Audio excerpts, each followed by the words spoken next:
యజ్ఞశిష్టామృతభుజో యాంతి బ్రహ్మ సనాతనం నాయం లోకోస్త్యయజ్ఞస్య కుతోన్యః కురు సత్తమా. కురుశ్రేష్ఠ అర్జున, యజ్ఞశేషమైన అమృతాన్ని తినేవారు నిత్యమైన బ్రహ్మమును పొందుతున్నారు.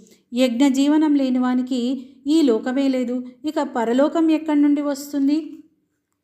ఏవం బహువిధా యజ్ఞా వితతా బ్రహ్మణో ముఖే కర్మజాన్ విద్ధితాన్ సర్వాన్ ఏవం జ్ఞాత్వా విమోక్ష్యసే.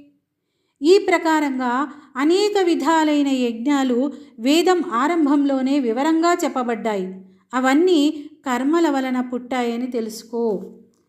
శ్రేయాన్ ద్రవ్యమయాద్యజ్ఞాత్ జ్ఞానయజ్ఞ పరంతప సర్వం కర్మాఖిలం పార్థ జ్ఞానే పరిసమాప్యతే.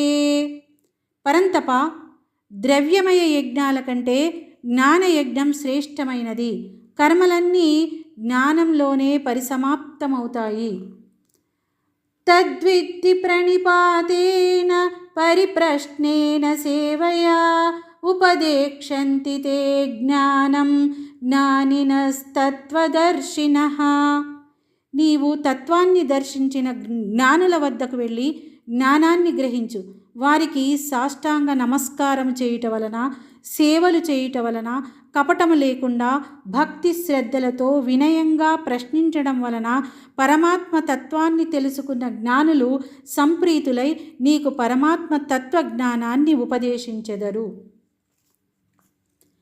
యజ్ఞాత్వా న పునర్మోహం ఏవం యాస్యసి పాండవ ఏన భూతాన్యశేషేణ ద్రక్ష్యస్యాత్మన్యథో మయి. ఓ అర్జున, జ్ఞానం కలిగితే తిరిగి మోహం కలుగదు. ఈ జ్ఞానం చేత సర్వ ప్రాణులను నీలోనూ తర్వాత నాలోనూ దర్శించగలుగుతావు. అట్టి జ్ఞానాన్ని తెలుసుకో.